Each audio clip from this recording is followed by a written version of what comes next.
Okay, everyone, so today I'm going to be talking about the very first otome game that I ever played. I decided, you know what, I'm going to make this the first video. There were other two videos I had in mind, but you know what? F it, we're going to do this one. So, my very first video is going to be on one of my favorite games called Seduce Me. I'm trying to say. So, Seduce Me is essentially about. Oh my god. So Seduce Me is about a young girl named Mika Anderson. You can change her name in the settings, but her default name is Mika Anderson. And essentially, the game plays as she. Oh my god. The game plays as she is in school, and eventually she's hanging out with her friends. She gets called out of her class. She gets called out of lunch, and eventually she finds out that her grandfather passed away. Now she is very devastated, and we even get a flashback to kind of tell us how much her grandfather meant to her, and everything like that.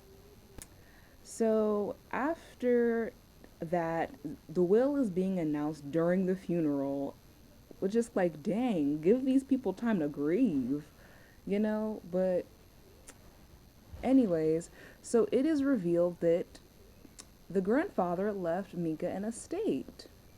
And little did Mika know that she would probably be meeting the love of her life at that estate. And not only the love of her life, but the love of her life who turns out to be an incubus.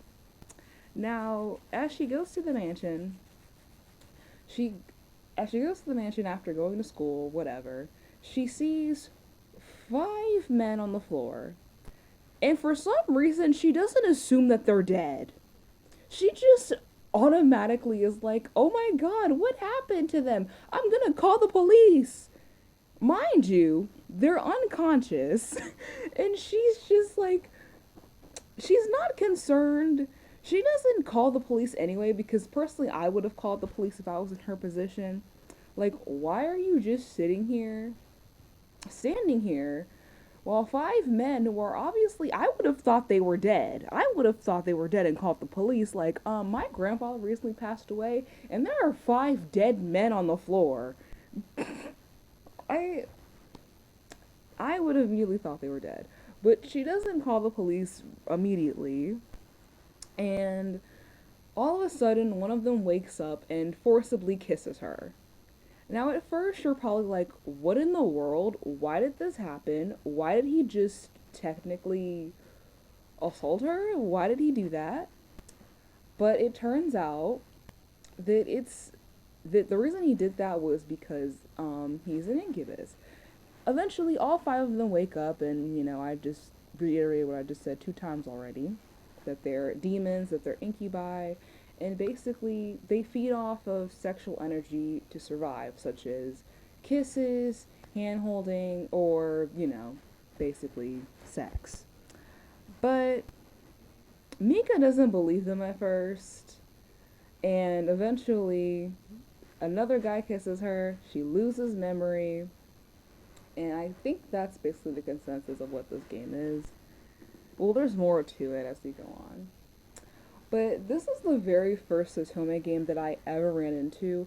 I found this by playing Gloom Games when she was doing a collab with Yami. They played the first game, but they never finished the second game, which I'm really disappointed by, because I do like the second game too. But we're here to talk about the first game for now. Or we can talk about the second game, I have no idea. But yeah. So after the first game, well, not, oh my god, really. After the prologue, sorry. After the prologue, we move on. They decide to make her dinner as an apology for, basically having two of them use their powers on her, and they were just in her house, so they decided to make her food to, as an apology and to kind of explain the situation more in depth. They don't explain the full gravity of what the situation is. And whoopsie daisies. I forgot something. I think I did. No, I did not. So basically, as she's kind of having each and every moment, kind of like getting to know each and every one of them one by one, the all of a sudden, not even a day into the mansion, and her father wants her to make a housewarming party. A housewarming party. Uh, and it's like, come on now, she just moved in there. She moved into a mansion, by the way, and her dad wants her to create a already wants her to have a housewarming party for her grandfather's company, for which I assume which is a lot of people. Her grandfather owns like a toy company, which is and there's other things the grandfather has done that the father does know, but he kind of doesn't. There's a reason why their relationship is so strained. I forgot to mention earlier that her father slaps her because he's very cold and heartless about the fact that his own father died. And of course, anyone who plays this game, such as me, is like, kind of like, why are you acting like this towards your father? And one thing I found very interesting is that when I was watching other people play this game, one YouTuber noticed that one of the trigger warnings was, SA, sexual assault. I don't know if I could say that or not here or not, but who cares? So as this is happening, oh my god. So after her father slaps her, she goes into her room. Oh my god, we're just moving on. So her father does end up slapping her, of course, and of course. So her father slaps her. Oh my god, we'll move on. So yeah, her father slapped her, right? And moving on from that, um, which mentions that one of the guys does notice the bruise on her cheek and asks about it, but she doesn't really say anything. She doesn't tell them that that was from her father, and we don't really get any. There's not any. There's not any. Oh my god. There's not any implied abuse at all. Thankfully, he's not abusing her. He just slapped her out of anger, which still isn't okay. It kind of reminds me of what David did in Life is Strange, where he kind of slapped Chloe out of anger because they're always going at it. I feel like it was kind of like that situation. So I think it is implied that he's hit her more than once, but then again, they argue and butt heads a lot, so I'm not surprised that that happened. Not excusing his behavior, just saying I'm not surprised. What else was I gonna move on? So moving on, I'm trying to get to the more important stuff. I don't want to like give you a whole summary of the game because the game is a little bit long. So we get to the housewarming party, and basically, depending on your choices, the father can either be very impressed by what you said or he can be very disappointed. It has any really hold on the game depending on your choices on that little sequence or not. But after the housewarming party is when we finally meet the antagonist of the game. And the antagonist of the game is named Malix. Now, we did see him a little bit in the beginning in the short prologue where all the guys were getting attacked and shot at, but we didn't really know what was going on. Malix is first introduced. He basically looks like the devil. And it's kind of like, whoa. And you immediately think he's a demon.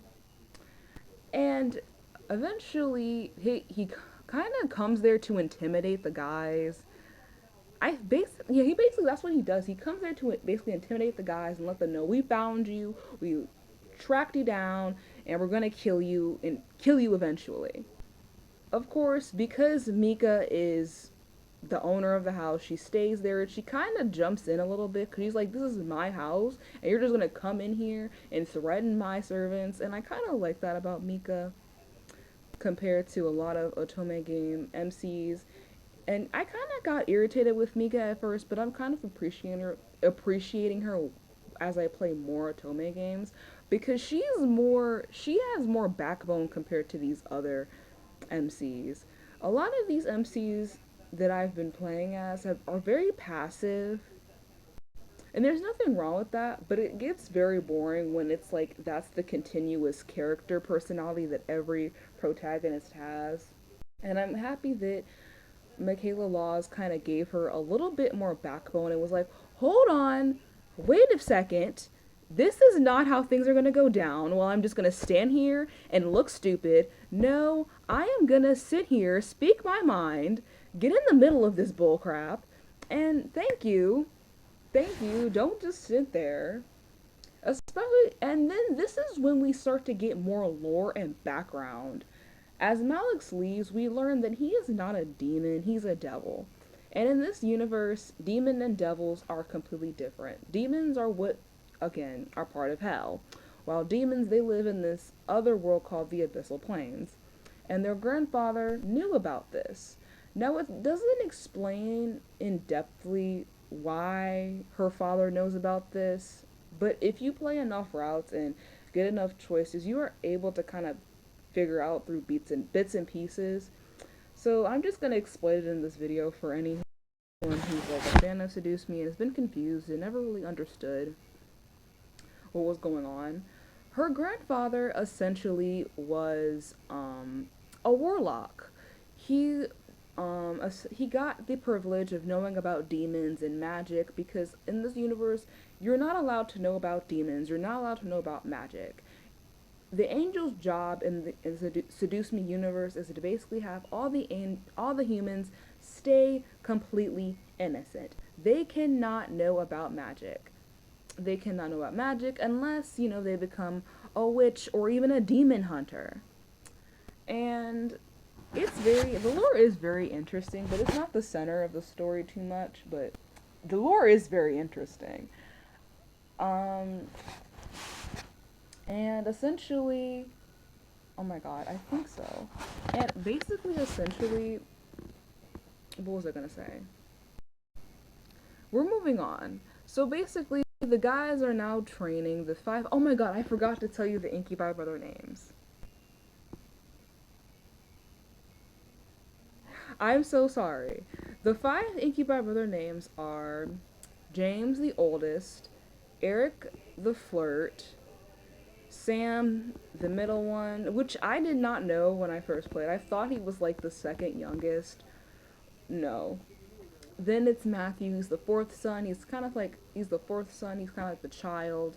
He plays the very much child archetype, but he kind of subverts it in a way, in my opinion. And then you have Damien, the quiet one. So those are the five main love interests, and you can also romance the two best friends and the guy that you meet at the housewarming party. And another one, but I'm not going to talk about her yet. We're going to get to her when we start explaining the plot a little bit more. We get to them training, and basically, based on your choices, you can run into one of the five Incubi brothers and basically start making out with them. Now, fun fact, for people who don't know, who aren't on Tumblr, Michaela has said that she intended the game to be longer. For example, there was going to be a scene where Malix was going to try to burn the house down. I'm upset we didn't get that scene. I would have loved to see that scene. Oh my god.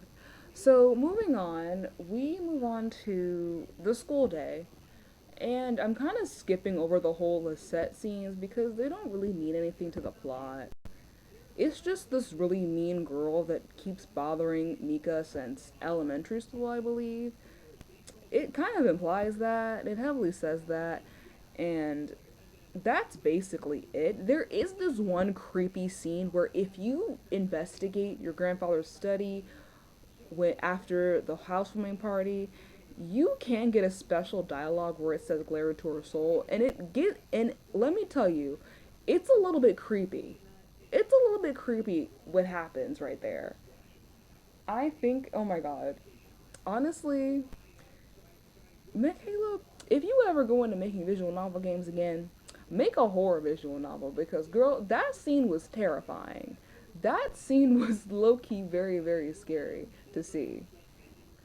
I don't know. I don't know about y'all. Like, it gave very horror-esque. And I'm like, ooh, you really tapped into that. I'm like, okay, girl.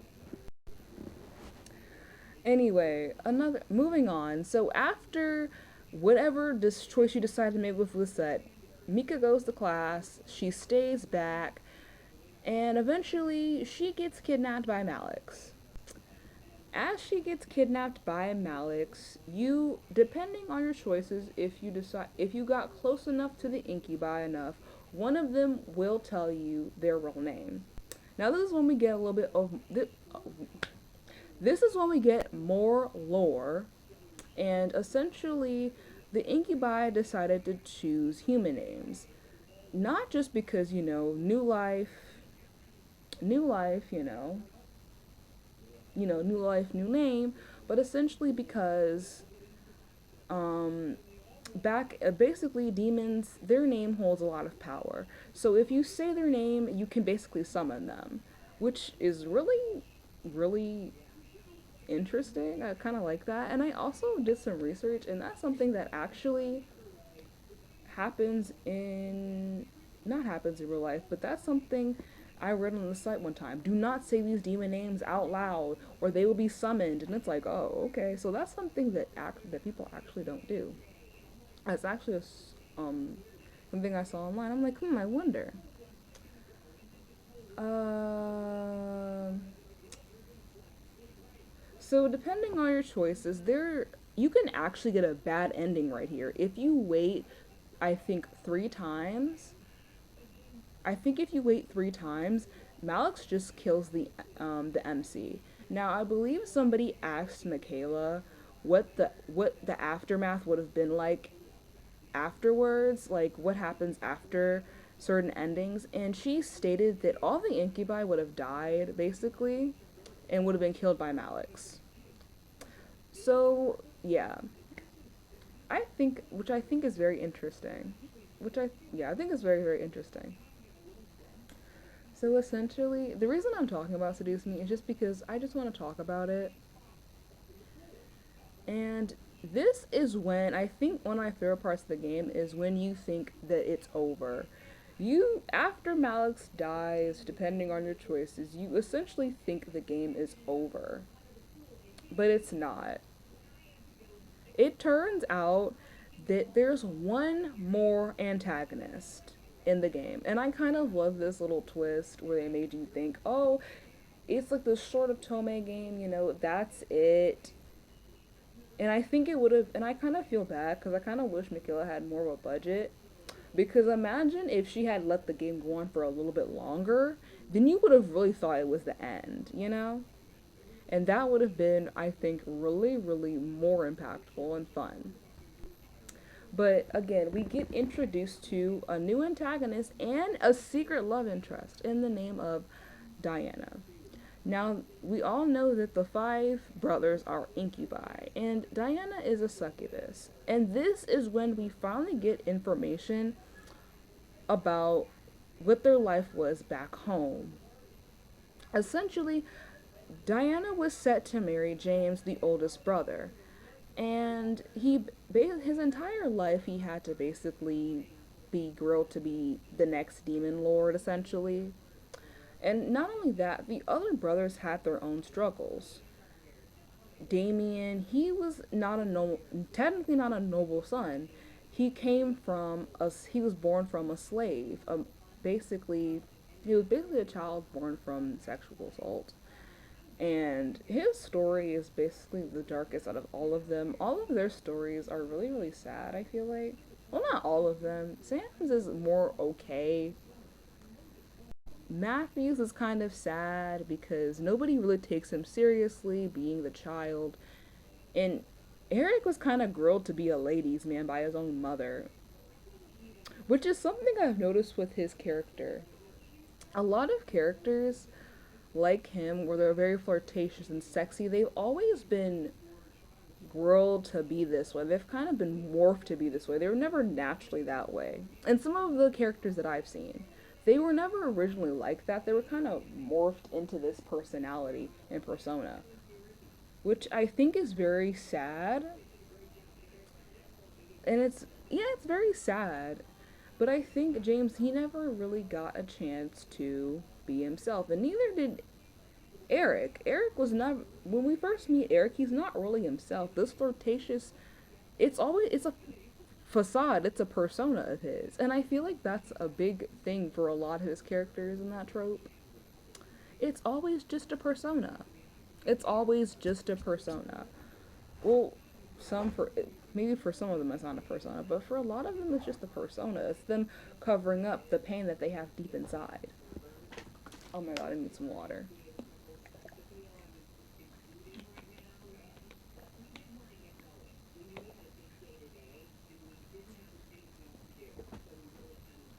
Another big trope that I think so far, I think that I want to say that that's the synopsis of the game. So basically, Diana, I think move on to the story. Let's move on to the story.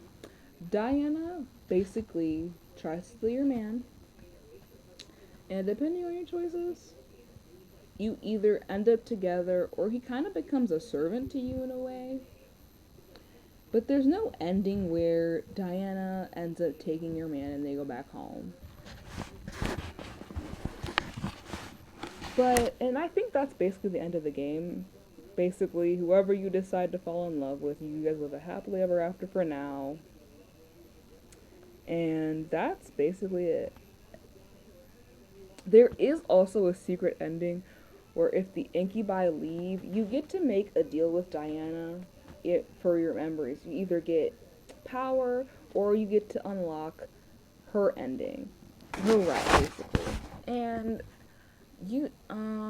I do think the whole getting to become getting to face off against the demon lord and essentially become like implying we might become the queen.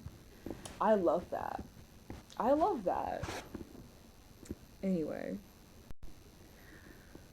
I feel like I should scrap this video because I feel like there's nothing much. I just wanted to talk about Seduce Me. I just wanted to talk about Seduce Me.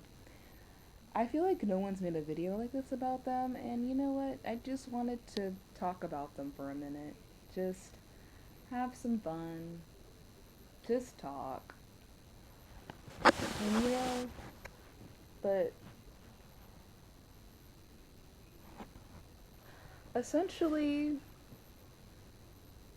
what is Seduce Me the best otome game ever? No, but it's still good. I know some people, when Obey Me came out, a lot of people were like, oh my god, people started comparing it. I remember, I think I played Obey Me for a little bit, because I was just very interested. I was like, Obey Me? Because they reminded me of Seduce Me. And then, when I found that game, I fell right back into the Seduce Me rabbit hole. So basically, I kind of made this video just to talk about it. I think the game has been out for 10 years. It's been out for 10 years. And it's like, oh my god, time moves by so fast. Oh my god, what should I talk about? Anyways, let's talk about some of the love interests now. James. James, honestly, I was very off put by him by first because I feel like his design was very similar to the dad's. And I don't know. His story is honestly very interesting. His character is very interesting. I kind of love that he kind of has this madness within him and he has this dark side to him. And it's like you really get to see that in certain situations. Especially in the second game, you get to see that James is kind of cuckoo a little bit. And you know, I kind of like that. He's also kind of like the hot nerd. I also love that about him too. And let's move on to Eric. Eric, I didn't really like him at first. I thought he was kind of weird, always very overly flirtatious, and I think a lot of people, I feel like there was one thing. Some people really liked how flirtatious and sweet and such a gentleman Eric was, but some people were very off-put by his very flirtatious personality. I remember seeing a video of this one girl, she kind of said that he kind of made her feel gross. And I understand that very much. I think you can tell, and I kind of like that that's not the real him as well. That this is something that he's just picked up as a habit. And I also love that it's technically, when you think about it, if after knowing the lore of the game, the Ingibai back in the demon world, they couldn't sleep. And essentially, if you think about it, Eric's power is basically implanting a version of himself in your dreams. He can basically be in your dreams. Like an actual, like a full blown incubus. Like the ones you hear about, the ones that literally go into your dreams. But I love that with him, oh my god. It's like when you think about it, he didn't find out, he didn't really get his power compared to everybody else. Everybody else had their powers. But when you think about it, he didn't get his power until he got into the human world. Because then they had to finally sleep. And I just really wish we got a scene or two. I would have loved to see the backstory of how Eric essentially found out he had powers. Like, what happened? Whose dream did he go inside of that made that happen? And how did, I really just wanted the backstory behind that. I wonder, because I know Michaela made a book talking about it, talking about, Diana's backstory. If you make another book, make a book about Eric. I want to know why and how he got his powers compared to everybody else. And Matthew, because allegedly it's kind of implied that Matthew, he didn't want to tell people how he got his power. So I'm kind of curious, how did Matthew get his power? That it was so embarrassing that he wouldn't answer it in a Tumblr ask. I'm very interested by that. Intrigued. Intrigued, that's the right word. I'm very intrigued by that. Anyway, what else do I want? Sam. Now, for people who don't know, Sam is the canon route, which I'm not surprised now that I'm playing a lot more otome games. I noticed that the first guy that the MC meets is always the guy that she ends up with. And, I think Sam isn't a bad choice. I think they kind of match each other. I think I like them the most as well. Because, I don't know. Do I like them most? I like them the most because Mika punched him. And he's like, what's your problem? As if he didn't just kiss her 2 seconds ago. And he's like, pervert, I was just kissing you. Like, and she was like, well, it meant a lot to me. And he's like, well, it was your first kiss? And she just punches him again. I loved that. I'm sorry. But no, the reason I love their relationship is just because, I don't know. I like their vibe compared to everyone else. I love how protective he is of her. I love how he's a tsundere. How he was kind of mean to her at first, and then he kind of warms up to her. I also kind of loved how he just damn near killed Diana for her and Seduce Me Too. That was... He almost killed her I think twice. He almost killed her twice. 3 times if you want to count him putting her in a chokehold. He definitely almost killed her 3 times. for Mika. I don't think the others really did that. They were kind of like, what's wrong? What happened? Except in Eric's route. I kind of feel bad for Eric and his route and Seduce Me Too. That little orb thing, just, That little Orabelle, girl. Oh no, I just kind of spoiled the second. I just spoiled his route. Whoopsie-daisies. Well, it's fine. The game's been out for like almost 10 years. The other game's almost been out for 10 years. Next year, the second game's gonna be out. Next year, the second game was gonna be out for 10 years. Holy crap, time flies. And now here I am making a YouTube video about Seduce Me. Anyway, I think this is going. Oh my god, no. Now we have 2 more love interests to talk about. Matthew.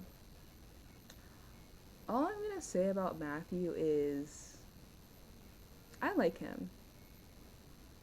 I kind of passed over him when I was younger, but now that I'm older, I like Matthew. I've kind of warmed up to him a little bit more. I kind of understand him with the whole being treated like a kid, because back when my friends were like getting boyfriends, having sex in high school, they started kind of trying to treat me like I was a kid because they were doing more adult things than me. So I kind of resonated with Matthew with being treated, wanted to be treated like an adult and wanted to be taken more seriously. I truly resonated with him with that. And I think he's kind of slowly become one of my favorites. One of my favorite love interests in otome games because of that, because I really resonated with his struggle of wanting to be seen as an adult, not for people to treat you like a kid.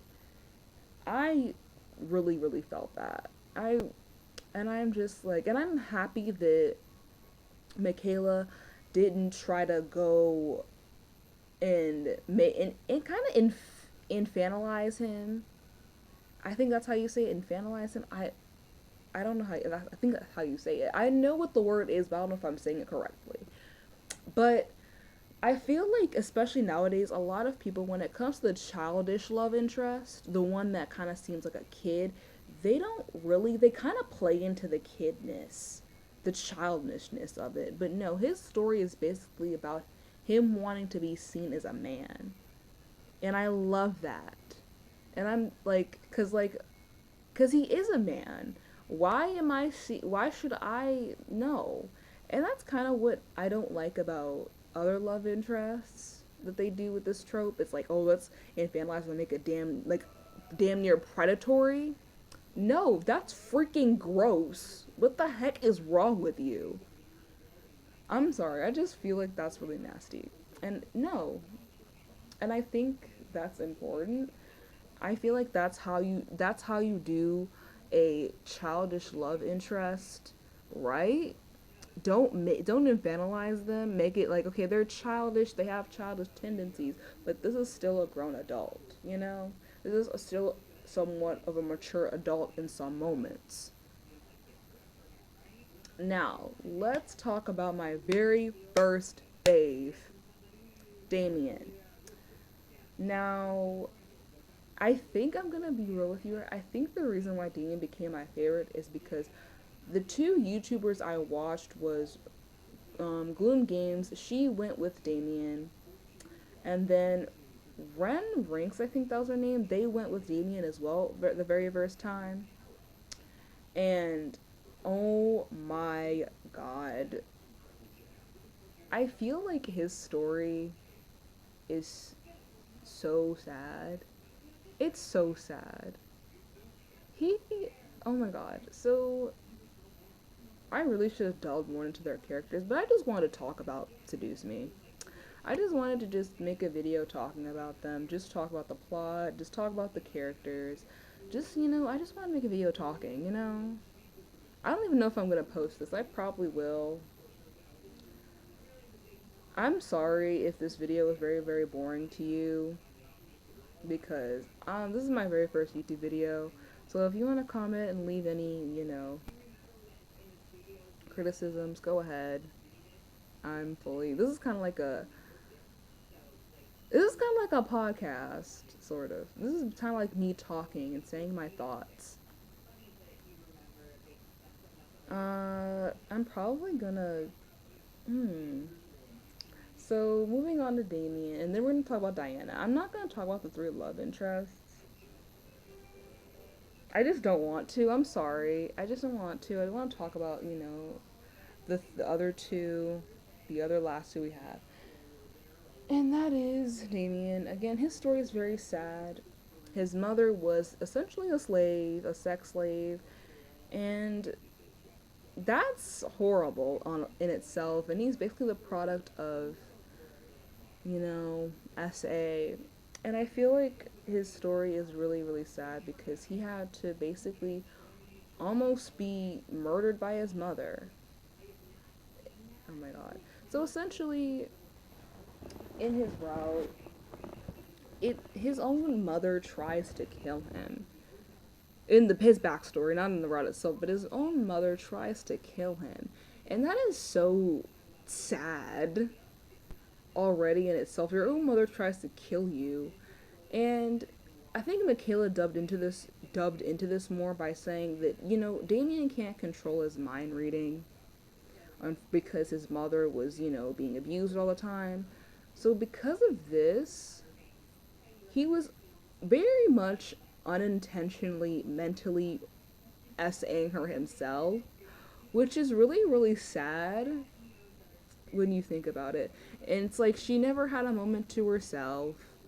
So she basically tried to get rid of Damien, and when that didn't work, she got rid of herself. And because of this led Damien to have a horrible fate, and it makes you understand where the demon lord essentially wanted to make him a slave after his brother took the throne. And essentially, it makes you fully understand why Damien does not want anything to do with the human world, doesn't want anything, the human world, the demon world. He doesn't want anything to do with the demon world. He doesn't want anything to do with being a demon, because being born basically a demon, it made his life a living hell. And I feel like that was very, very complex. And it was very, very sad. And I think that's something that we don't see either. I feel like you always see these love interests. I mean, they struggle with being a vampire. Like Edward, he struggles with being a vampire, but you never see him like, I wish I were human.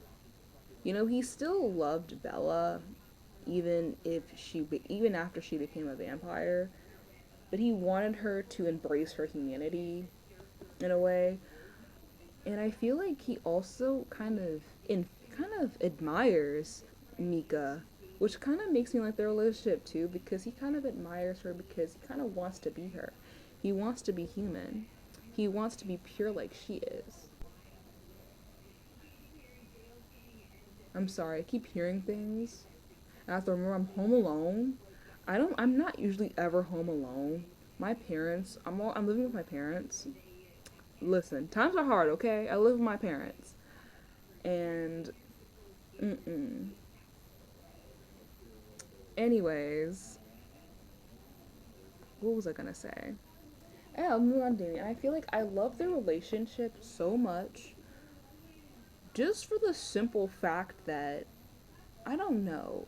He, I love their relationship so much because it's like he loves her regardless, and not only that, but she made a sacrifice that I think a lot of us would make, and that's she thought that Diana and Damien were gonna have sex, and that was gonna make him human. I think, and again, his route is a little bit different from his four brothers. I don't know why I'm now talking about it, but his route is different from the four brothers' routes. She doesn't try to steal him away because, again, he has no right to the throne. He's a bastard son. So she basically tries to play with his humanity, being like, I'll turn you human if you give your brothers over to me. And he's like, no, I'm not doing that. As much as I want to be human, I will never give up my brothers freedom and be their make them your slaves. And I love that about Damien. He wants to be human, but he doesn't want to give up certain things to be that. Like, he wants that, but he doesn't essentially. He's like the Little Mermaid, basically. He's the Little Mermaid. And I don't know, I feel like I like that. We don't really get any love interest that really, I feel like, hate being supernatural. As a matter of fact, what I love is that there's a kind of a contrast. Damien, he wants to be human, while Sam, he loves being a demon. He loves being a demon. He actually kind of has a hard time adjusting to human life compared to the others. He kind of hates that he can't use his powers anymore, which I think also makes sense why he's the canon route. No, it doesn't make sense why he's the canon route, but it makes sense why the canon ending for him is him staying in the demon world. Because he wants to be a demon. Because he loves being a demon. Being a demon, and the only reason, again, he went to the human world was for his brothers. He didn't want to be alone with his brothers. And not only that, when you think about it, if all his brothers left, he would have had to be the heir to the throne. And he probably didn't even want the throne at all. Well, he doesn't really mention it. I don't think so. again, I feel like Sam's very chill and laid back when you get past that mean exterior. He doesn't really. He's very sweet. Again, he's helping the commoners. And again, I'm going back to Sam. So we talked about Damien, but I feel like Damien and Sam go hand in hand because it also mentions that Sam also protects Damien from being bullied for being a bastard son. And I was like, that's so sad. Oh my god. Like, and it makes me a little bit sad that the canon ending is Sam going to the human world. In the demon world. Oh my god, I keep mixing up. I'm gonna say the Abyssal Plains. The Abyssal Plains, it's kind of sad that the canon ending is him going to the Abyssal Plains. Because one big reason, Mika, essentially in that ending, Mika ends up like what, not seeing her family ever again, and not only that, never gets the chance to. She won't ever have to. They will never remember her ever again. So she's basically leaving her entire life behind, and to be a queen.